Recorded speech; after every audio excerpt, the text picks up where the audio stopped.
Hello, everyone, and good evening. You're watching World News Tonight here on TVP World, coming to you live from Warsaw.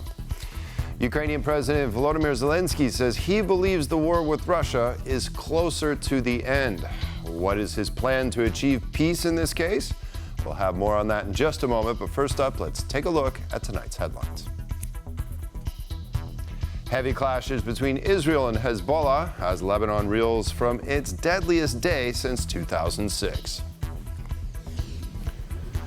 European leaders have criticized the Hungarian EU presidency for downplaying the conflict in Ukraine. And the EU is mobilizing major flood relief efforts for Poland and the Czech Republic. There are still more questions than answers after the first day of the United Nations General Assembly debate in New York.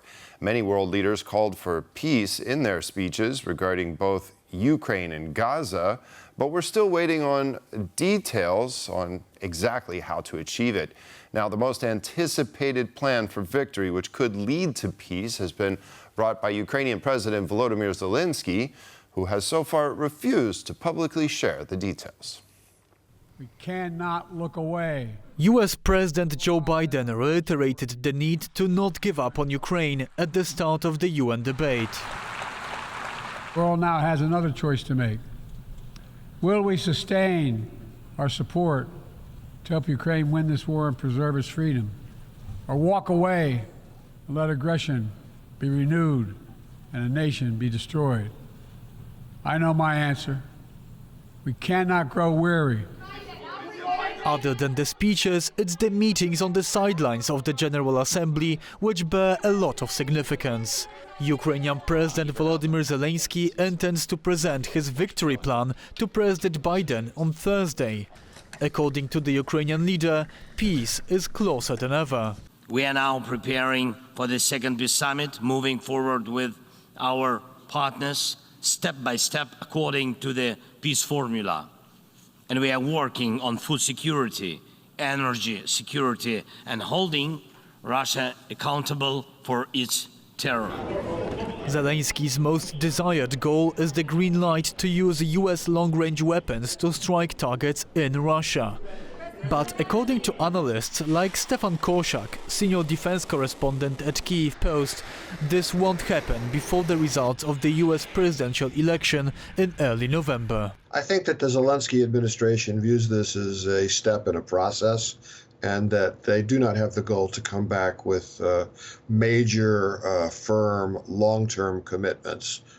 They understand that the U.S. political system is in flux, and that the elections, only after the elections, there will be a possibility to get harder decisions from the U.S. national leadership.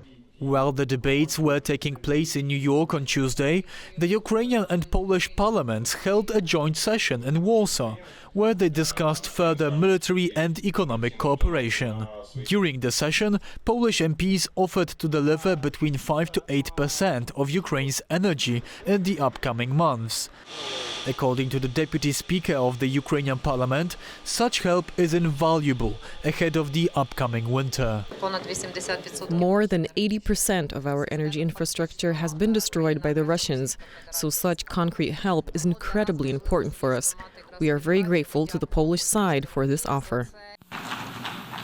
With winter just around the corner, the Ukrainian delegation will try to secure as much assistance as possible during the UN General Assembly.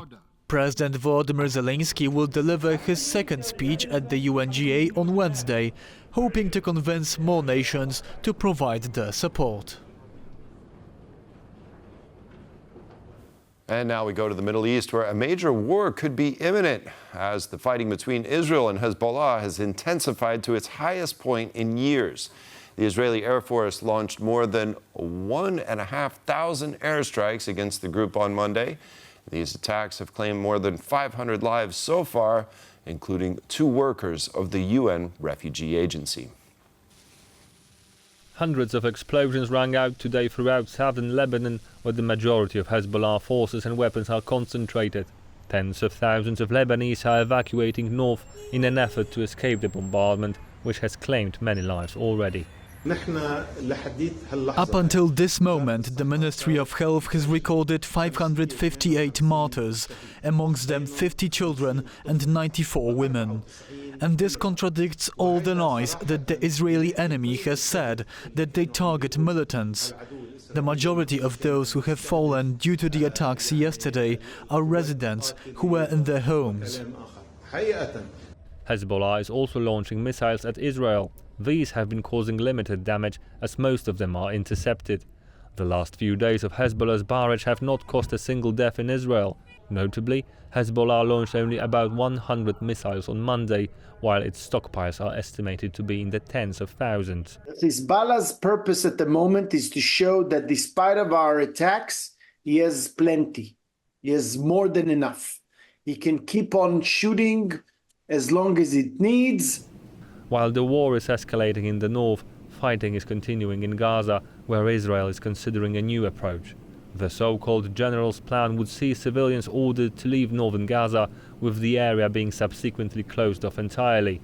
This would deny some 5,000 Hamas fighters estimated to still be in the area any supplies, including food, effectively putting them under siege. Gaza is surrounded, nothing can move inside, nothing can move in Gaza without Israeli permission, because you can hit it from the air. Once it's clarified from Hamas and from civilians, you can return civilians. The plan has not been adopted yet, as other approaches are being considered. Nearly a year in, the war in the Middle East is only expanding, with no end in sight.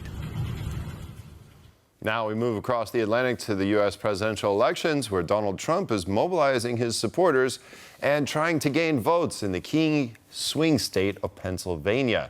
On Monday evening, Republican presidential candidate held a rally in Indiana, Pennsylvania, saying that if he could carry the state, he could win the election.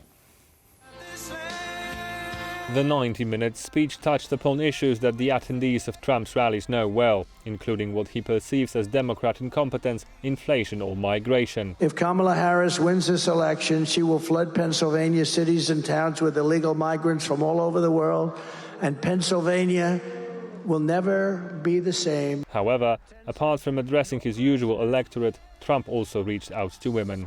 Because I am your protector. I want to be your protector. As president, I have to be your protector. I hope you don't make too much of it. The former Republican president has failed to convince female voters in the past, but as Harris leads by only 1.2 percentage point over Trump in Pennsylvania, this was an appeal that may swing the state. Pennsylvania is a key state in November's election, but it's known for changing colors and doing so by a narrow margin. In 2020, the margin between Joe Biden and Donald Trump was only 80,000 votes. These small differences make candidates appeal to different groups of voters.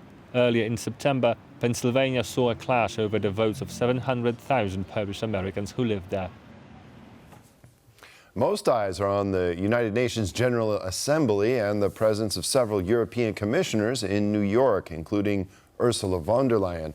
But the ministers for Europe gathered in Brussels on Tuesday to discuss the rule of law, Hungary's priorities for the presidency, as well as preparations for the European Council in October. Our correspondent Sasha Farbach is in Brussels and has more on the meeting. Tuesday's General Affairs Council was chaired by Hungary's Europe Minister, Mr. Boka, and discussions centered around Budapest's push for a European competitiveness deal and also a merit-based enlargement policy. Yet support for Ukraine was not among the priorities, to the dismay of many member states. Now, ministers from candidate countries wishing to join the EU, like Montenegro, North Macedonia, Serbia, and Albania, were also invited here to discuss rule of law matters, something that Ursula von der Leyen and the Commission have stressed as paramount. However, Hungary's own track record on corruption and ongoing infringement proceedings cast doubt on its ability to lead these discussions effectively.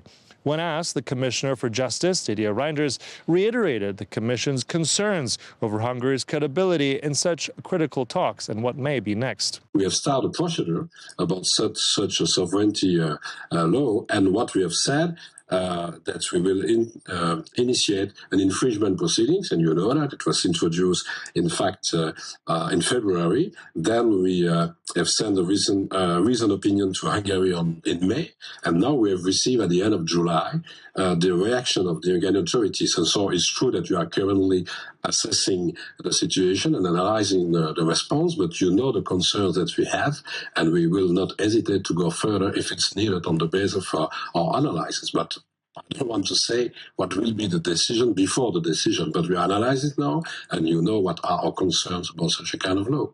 The European Commission may well be ramping up pressure on Budapest over its rule of law commitments, which could lead to further penalties by the European Court of Justice. Now, with the October summit approaching and all EU leaders set to meet in Brussels, Hungary will likely face even sharper focus.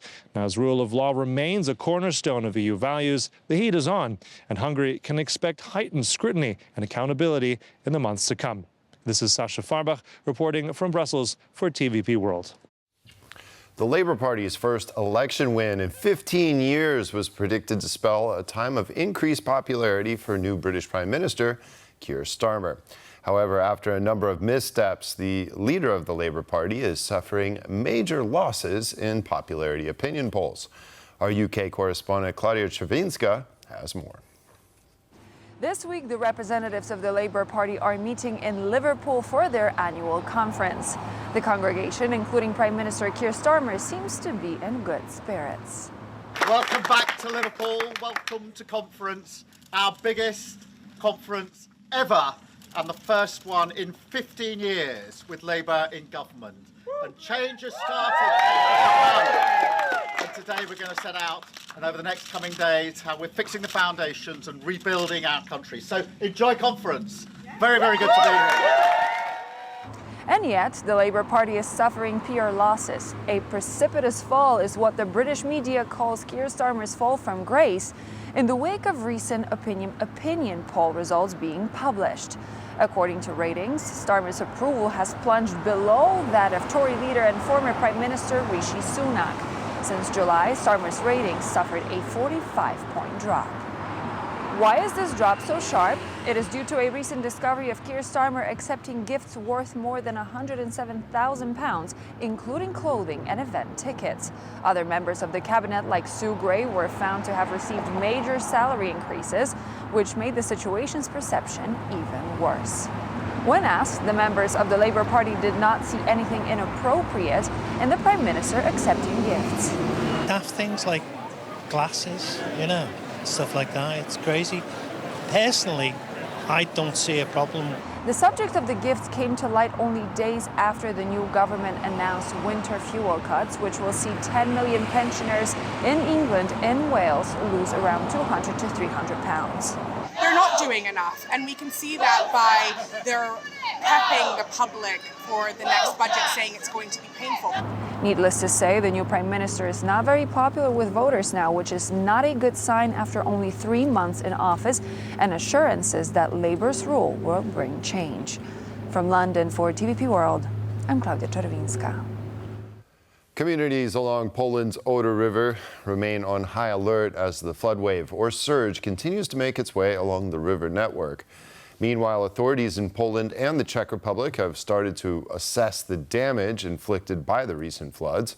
Prague's deficit will likely increase by 1.2 billion euros this year because of the disaster, and Poland has secured nearly 5.5 billion euros to remedy the aftermath of the flooding. Alert levels are still exceeded in more than 20 places in the Oder Basin, western Poland. The water swell is currently passing through the Lubusz region. The swell is more than 6 meters tall and is causing minor floods. I'm staying. Some people have it worse. We're going to be fine. We will see tomorrow if it's better. Downward trends can be seen on the upper Oder and its tributaries.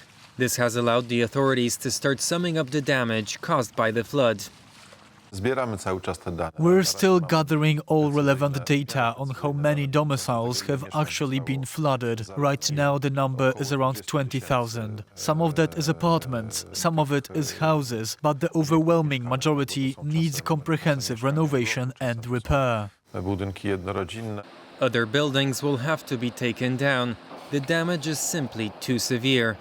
The Polish military is already taking part in the rebuilding process. Operation Phoenix covers the rebuilding of flooded areas. The military will take part in this. This will also be the strengthening of embankments, which were weakened and soaked with water. Each day, at least 5,000 Polish soldiers will be involved in the operation, which is estimated to cost roughly 40 million euros. We hope to secure more than €5 billion for the reconstruction program that we are preparing, that will include EU funding. One of the most urgent tasks is to set up a temporary bridge in Głuchołazy. The military is in charge of the operation. The clearing of the riverbed was completed yesterday. There were elements of bridges there, of the one that was being built out of reinforced concrete, and wooden elements of a temporary bridge. Both bridges were taken by the river. As the water has receded from all of the flooded places in the Czech Republic, the government in Prague began assessing the full cost of the damage. Initial forecasts say the Czech budget deficit could increase by some 1.2 billion euros this year because of the floods. And now for a bit of business news. Jabka, Poland's largest convenience store chain, is gearing up for a highly anticipated IPO. The company's valuation could reach between 7 and 8 billion euro. Every person in Poland knows this logo, and it's easy to understand why. Jabka is a chain which operates more than 10,000 stores in the country. Now, the well-known brand wants to float on the stock market in one of the biggest IPOs Poland has ever seen. We estimate that the whole value of the IPO might be the biggest since Allegro. We have to remember that the markets, the financial markets in particular countries, are as strong as an amount of IPOs there is on those markets. Goldman Sachs and JP Morgan Chase have been tapped to manage the IPO, ensuring the offering attracts global attention. To put this in perspective, the IPO of Allegro, Poland's biggest player in e-commerce, brought more than 2 billion euro. According to Bloomberg, Jabka's offering could be worth 1.3 billion euro, slightly less, but in the same league. The valuation around 7 and 8 billion was issued at first in June, when there was a little bit different market conditions. Nowadays, we think that there is a possibility that such a huge valuation and such a huge market capitalization, unfortunately, will not be possible. But even if XTB is right, Jabka's IPO valuation of less than 7 billion euro will put it close to Dino, another Polish store chain, which stands at 8.5 billion euro. Besides, the offering will only involve the sale of existing shares by the current owners. Therefore, the company will not acquire any new capital through this process. Ukraine's President Volodymyr Zelenskyy has gone to the United States to present his 4-point plan for victory. This coincides with the 79th UN General Assembly high-level week, when the heads of dozens of countries travel to New York to address the world body. Is the UN effective? And can the Ukrainian president convince his Western allies to do more and get on board with the plan? Those are the main topics of discussion tonight, as I'm now joined by the director of the Atlantic Council's Warsaw office, Aaron Koreva. Thank you for joining me, and welcome to the studio. Thank you for having me. So let's start very briefly before we get to President Zelenskyy. Looking at the United Nations, many people have said that the United Nations is not effective and it needs to be reformed. Initial thoughts on this: is the UN still an effective body for us to solve some of these pressing problems in the world? Problems such as the war in Ukraine, unfortunately, the answer is no, and quite simply because the aggressor in this conflict, Russia, is a permanent member of the UN Security Council, and thus can block any serious UN initiatives that could possibly do something about the situation. Now, of course, we did hear President Macron say something about reforming the United Nations. We know that there is a push for reform from various parts of the world. The problem is, of course, that the system is designed to be in the form of status quo as it is, and also to be perfectly honest and frank, like some of the countries that are pushing for reforming of the UN system, the so-called global South, are not exactly how to put it. They're not exactly mainly concerned with Ukraine, unfortunately. They are many of those countries are simply on the wrong side when it comes to the Ukraine, when it comes to the war, Russia's war against Ukraine. Well, Zelensky's obviously going to go to New York. He's going to push for his 4-point plan, which we can discuss to what extent we know. Operation in the Kursk region seems to be a very important element of this plan, taking Russian land and potentially exchanging it for occupied territories of Ukraine, which, though, if we look territorially, the occupied region in Kursk is much smaller than what Ukraine has. Participation of Ukraine in the global security infrastructure, putting pressure on Russia to end the war by diplomatic means, and, of course, economic aspects. So when Zelensky has been touting this for some time now, but he's been hesitant to give the details, what do you think are the main elements here? Do you think this is like a primer for potential peace talks? Yes. So here's what I think about. I think that this peace plan and this initiative that's happening right now, I don't think it's a stretch to say that it's coming because of the worry that the Ukrainians are feeling ahead of the elections in the United States. Basically, it's kind of a way of banking, right? That should Kamala Harris win the election, who, as far as we know for now, her policies concerning the war in Ukraine are fairly similar to those of Joe Biden. To be honest, we don't actually know what her policies are because they've not been articulated beyond what we've heard in the debates, but still, the Ukrainians think maybe they can expect a continuation of the support that they had. However, should Donald Trump win, I think a lot of Ukrainians are nervous about it, and thus what they're trying to do, this is why we hear them saying that this peace plan is supposed to be put in place in the coming months, right, until January. Why in January? Well, because the new president will take office in January. So it's sort of a way of saying, okay, if we are faced with an unpredictable American administration, at least we will have this to show that this is the way forward. This is the plan that we're trying to go for. We're doing some initiative right on our side. We've taken this region of Russia, Kursk, that could potentially be used as a bargaining chip. I think a lot of that is. I mean, this is what we're seeing here. This is why we're seeing this right now, which, to be frank, I think is a little bit worrisome because, again, it's allowing the political timetable instead of the facts on the ground in the war dictate a lot of the final decisions for this conflict instead of being driven by the. Yeah, but in the absence of any really concrete political decisions, I think that's what Ukraine has recognized, that there are not enough concrete political decisions to actually affect the situation on the ground. Therefore, Ukraine not telling its allies and going into the Kursk region and taking as much land as it possibly could. I mean, this is somewhat unfathomable, say, a year ago, when the counteroffensive was launched. Ukraine shared all this information with its allies. This time it kept it secret. So are we seeing, do you think this is a change in tactics somewhat? Obviously, Ukraine's going to have to get in the best position as possible before they ever sit down at any table, yeah? Well, first of all, I can't verify this, but I actually heard that this plan to go into Kursk was part of the plan for the counteroffensive. It's just that Ukraine did not have the resources to launch it at that time. So it's sort of like they took it out, they put it in the drawer, right? Then they pulled it out now, and we're like, okay, we need to show some initiative. Again, can't verify this, but this doesn't sound illogical to me. Well, and they did prod with the Russian Volunteer Corps two times with those other incursions. That's right. That's right. And now it's more of a comprehensive initiative. I mean, so again,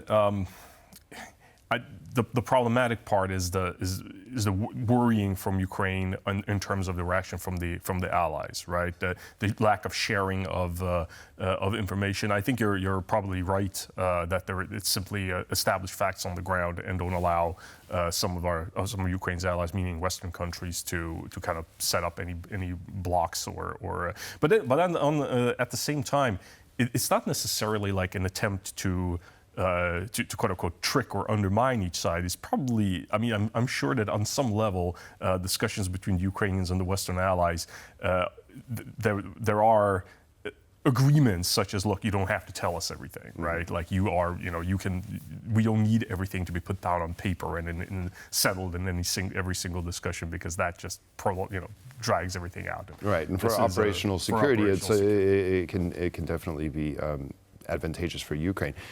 Long-range weapons. Ukraine, if President Zelenskyy is there in Washington, D.C., he's really trying to push President Joe Biden to change the policy. Of course, the UK, France as well.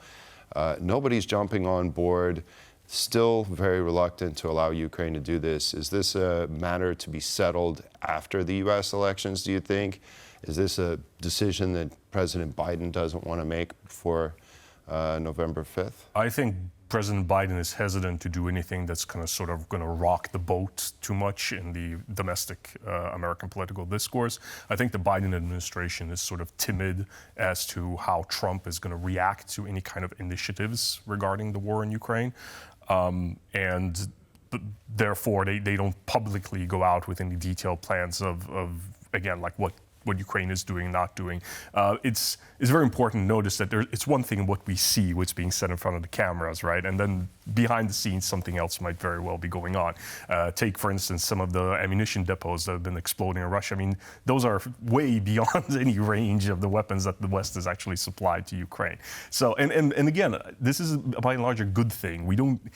There has been this kind of obsession sometimes in the West with, like, putting everything clearly down on paper and whatever, and you don't necessarily have to do that. You can be ambiguous about a lot of things, especially when it comes to a situation like this one. Donald Trump is also, I believe President Zelenskyy is going to try and meet with Donald Trump. He had an interview, President Zelenskyy, yesterday with ABC. I think it was Good Morning America. He said that Ukraine is closer to the end of the war, but he also expressed his doubts that President Trump could end the war in 24 hours, like he claims. How do you think that reception or that meeting, if it does take place with President Zelenskyy and Donald Trump, will go down? I hope there is one. It would be good if there was.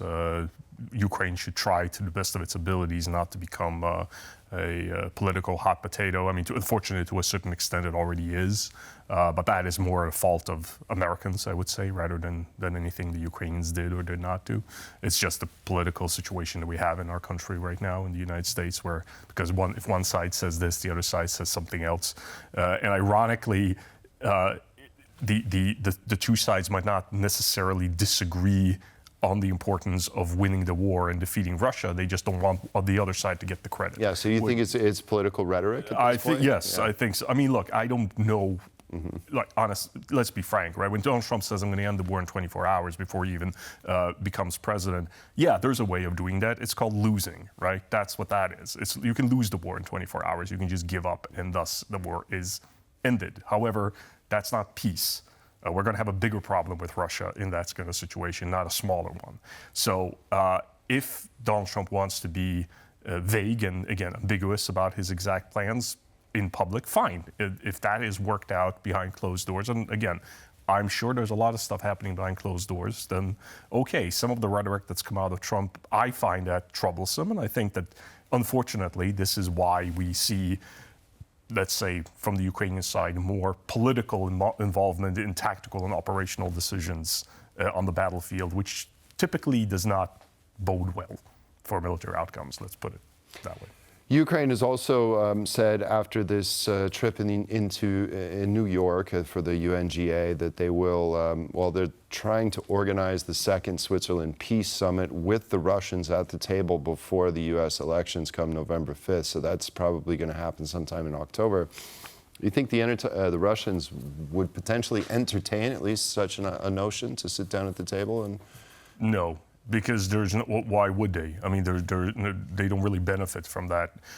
Currently, the Russians probably think that they can wear out the West and the Ukrainians, and I don't necessarily blame them for making that assumption, because time and time again we've been making these mistakes in terms of communications. That, I mean, look at Germany right now, these strange statements of, well, we've been at this for a while. But what is that supposed to mean? What do you mean at this for a while? I mean, wars are unpredictable to their nature. As long as it takes. Yeah, well, it should have been, that's part of the problem, right? It should have been something like, we are sticking with Ukraine until victory, right?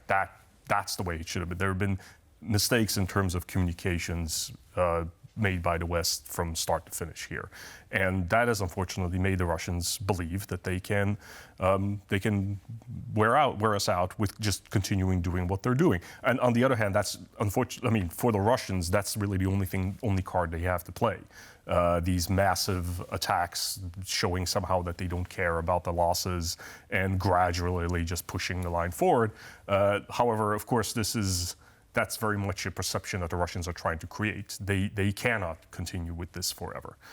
They don't have unlimited stocks either of weapons or of manpower. It's just that as of now, we have unfortunately not yet convinced them that this is not going to end well for them. Until they're convinced of that, they're not going to be constructive at the negotiating table. We're just wasting our time. Yeah, and I would imagine that the Russians are interested in the results of the U.S. elections just as much as everybody else. Well, Erin Kareva, Director at the Atlantic Council Warsaw office, thank you very much for joining me today. Appreciate it. And that concludes this edition of World News Tonight. Thank you all for joining us, and stay with us for more here on TVP World.